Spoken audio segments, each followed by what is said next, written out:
Shalom, shalom, shalom. Encore une fois, je bénis le Seigneur pour cette vidéo où maintenant nous allons parler de quelques stratégies pour vaincre la jalousie. Toujours dans cette série sur comment vaincre la jalousie, nous parlerons maintenant de quelques stratégies que le Seigneur nous a inspirées pour vaincre la jalousie. Si vous tombez simplement sur cette vidéo, c'est la troisième partie d'une longue série. Alors, vous pouvez juste rentrer quelques publications plus bas si vous êtes sur Facebook. Vous pouvez aller quelques vidéos plus bas si vous êtes sur YouTube et vous allez voir les deux premières vidéos. La première nous donnant quelques définitions de la jalousie. La deuxième nous donnant quelques conséquences néfastes de la jalousie. Et maintenant, c'est la troisième vidéo où nous allons parler de quelques stratégies pour vaincre la jalousie. Que Dieu vous bénisse abondamment de partout où vous nous suivez dans le monde. Nous sommes très ravis de recevoir vos témoignages depuis les débuts de cette série Vaincre. Il y a plusieurs témoignages de transformation, plusieurs témoignages d'édification et cela nous bénit. Merci de continuer à commenter la vidéo. N'hésitez pas à vous abonner à la chaîne. N'hésitez pas également de partager ces vidéos avec vos proches afin d'édifier un grand nombre. Alors, parlons maintenant de quelques stratégies. Des stratégies qu'il faut appliquer, des stratégies que le Seigneur m'a données, que j'applique déjà dans ma vie et je crois que ça produit de bons fruits. Et j'aimerais partager cela avec nous aujourd'hui.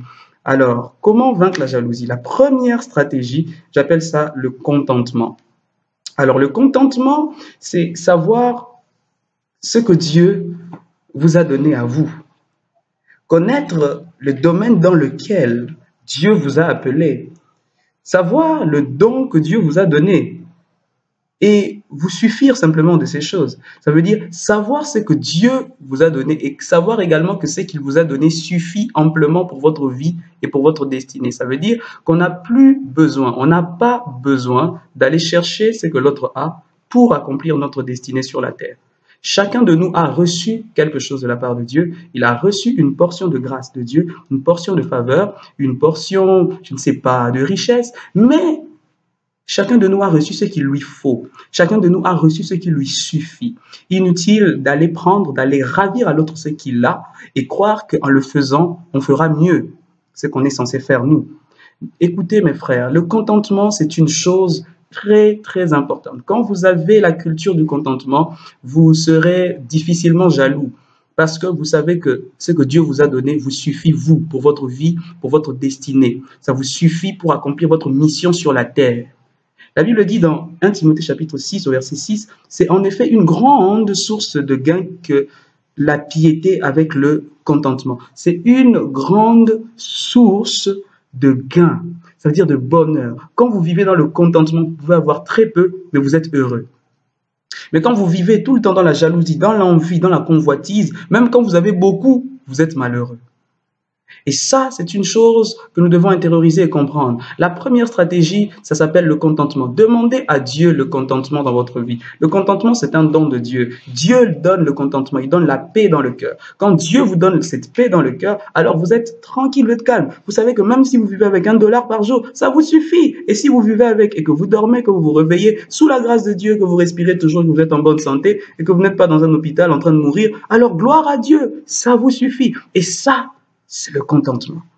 Ma prière est que le Seigneur vous donne le contentement. La deuxième stratégie, je l'appelle l'amour, simplement. Parce que savoir que j'aime quelqu'un et que si je suis jaloux de cette personne, je peux faire du mal à cette personne. Si vraiment j'aime cette personne, en fait, la jalousie qui va monter sera un peu comme une alarme. Et l'amour va me dire, hé, tu ne dois pas jalouser la personne que tu aimes. Ça veut dire que savoir que si j'aime une personne vraiment ou mon prochain, si je le sais vraiment, je ne ferai pas du mal à cette personne et je ne serai pas jaloux envers cette personne. Donc l'amour, c'est quelque chose qui nous rappelle toujours que nous ne devons pas être jaloux des gens parce que finalement la jalousie finit par provoquer des mauvaises actions. Si j'aime mon frère, et que je sens qu'un sentiment de jalousie commence à monter dans mon cœur, l'amour va me rappeler, et tu es en train de faire du mal à ton frère. Oh, calme-toi. L'amour, si vraiment on possède l'amour de Dieu dedans de nous, nous ne serons pas jaloux envers les autres. C'est pourquoi l'amour est le premier et le plus grand des commandements de la Bible. Aime Dieu et aime ton prochain. C'est d'abord ça. Parce que si j'aime Dieu, je ne vais pas jalouser son serviteur. Et si j'aime mon prochain, je ne voudrais pas faire du mal à mon ami en l'aimant. À mon frère, je ne voudrais pas faire du mal à ma sœur, je ne voudrais pas faire du mal à quelqu'un que j'aime, parce que la jalousie est un sentiment qui pousse à faire du mal. 1 Corinthiens chapitre 13 au verset 4, la Bible dit « L'amour n'est point envieux ». L'amour n'est point envieux. C'est-à-dire que si j'ai l'amour au-dedans de moi, à chaque fois que la jalousie viendra, à chaque fois que l'envie va venir, l'amour va me dire non, non, non, ça, ce n'est pas de moi, chasse ça, chasse la jalousie, chasse ce sentiment mauvais et méchant qui peut te pousser à des mauvaises actions. Il faudrait demander à Dieu de remplir votre cœur d'amour pour votre prochain. Si votre cœur est rempli d'amour pour votre prochain, alors la jalousie ne pourra pas s'inviter. Troisième stratégie, j'appelle ça la récompense. Pourquoi? Parce que il faudrait savoir que chacun de nous recevra la récompense selon l'œuvre qu'il fait sur la terre. Chacun de nous a un examen. Et vous savez, il ne faut jamais essayer de copier les réponses sur la copie de l'autre, parce que les questions sont différentes. Chacun de nous a une mission différente sur la terre. Donc, je ne peux pas jalouser quelqu'un avec qui on n'a pas le même examen. En fait, on n'a même pas les mêmes questions. On n'a pas la même mission, on n'a pas la même destinée. Inutile de jalouser l'autre parce que nous avons des feuilles d'examen différentes, on a des examens différents, on a des épreuves différentes, on a des missions différentes, des objectifs différents dans la vie. Inutile de se jalouser. Ce n'est pas une course. Ce n'est pas une compétition. Parce que dans une compétition, on court tous pour le même trophée. Mais dans la vie, il n'y a pas de compétition en fait, parce que vous savez, les trophées sont différents. J'ai mon trophée à moi, il a son trophée à lui, elle a son trophée à elle. Donc chacun est en compétition en réalité avec lui-même. Vous êtes en compétition avec vous-même, pas avec les autres. Et la Bible dit que chacune des personnes reçoit sa récompense. 1 Corinthiens chapitre 3 verset 14, la Bible dit « Si l'œuvre bâtie par quelqu'un sur le fondement subsiste, il recevra une récompense. » Chacun de nous a une récompense. Chacun de nous. Alors, ne jalouse pas l'autre parce que lui, il a sa récompense. Toi aussi, tu as la tienne. Alors, ce qu'il faut faire, c'est maintenant se focaliser sur sa récompense, sur ta récompense à toi. Ne cherche pas à prendre ce que l'autre a, ça ne servira à rien du tout parce que chacun a une récompense qui a été réservée par Jésus. Chacun a une récompense qui a été réservée par Dieu. Et même Jésus, en allant, il dit, je vais vous préparer une place. Donc, il y a une place pour chaque personne. Inutile de prendre 2 places parce que tu n'en auras même pas besoin. Chacun a sa place. Vous savez, au ciel, c'est pas possible d'acheter 2 billets. Chacun a son billet à lui. J'ai mon billet à moi pour aller au ciel. Lui aussi, il a son billet à lui. Elle aussi. Alors, pourquoi prendre le billet de l'autre en croyant qu'au ciel, j'aurai 2 places où je pourrais inviter quelqu'un d'autre? Ça ne peut pas se faire. Vous savez, le ciel, c'est pas comme un concert. Le tribunal de Christ, ça ne sera pas comme le billet pour un concert. Non, chacun vient pour lui-même. On ne paye pas pour l'autre. On ne prend pas quelque chose qui appartient à une autre personne parce que chacun de nous sera récompensé en fonction de ses actes, en fonction de sa fidélité à la mission que Dieu lui a confiée sur la terre.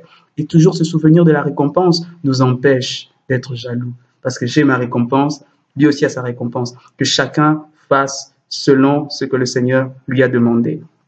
4e et dernière stratégie, j'appelle ça la grâce. Comprendre la grâce. Vous savez, quand vous comprenez la grâce, vous ne pouvez plus être jaloux parce que chacun a reçu une portion de grâce. Chacun a reçu une mesure de grâce. Savoir que chacun a reçu des choses selon la grâce de Dieu. Dieu est souverain et il a donné à chacun selon qu'il le veut, selon la volonté de Dieu. Et ça, on n'a pas à en vouloir à Dieu. Dans Matthieu chapitre 25 au verset 15, la Bible parle de la parabole du talent. Dieu donne, le maître donne 5 talents à l'un, 2 à l'autre, puis 1 au dernier. Mais j'aime ce que la Bible dit, il donna à chacun selon sa capacité. Donc si Dieu ne t'a pas donné quelque chose, c'est parce qu'il sait que ça ne compte pas dans ta destinée. Ce n'est pas important pour ta mission. Mais si Dieu t'a donné une chose, et s'il a donné autre chose au voisin, sache que c'est que Dieu lui a donné à lui, c'est pour sa mission à lui. Alors tu n'as pas à envier ça. Et c'est que Dieu t'a donné à toi, c'est pour ta mission à toi. Et lorsqu'on comprend la grâce de Dieu, alors on ne peut pas tomber dans la jalousie, on ne peut pas tomber dans les sentiments d'envie. Dans Genèse chapitre 43, verset 34, la Bible parle de Joseph et ses frères. La Bible dit, Joseph leur fit porter des mets qui étaient devant lui. Et Benjamin en eut 5 fois plus que les autres. Donc Joseph a donné à Benjamin 5 fois plus de nourriture que les autres. Dieu est comme Joseph en fait. Dieu peut donner à quelqu'un 5 fois plus que ce qu'il t'a donné. Et cela ne doit pas être une occasion de chute, une occasion de jalousie. Pourquoi? Parce que c'est la grâce de Dieu.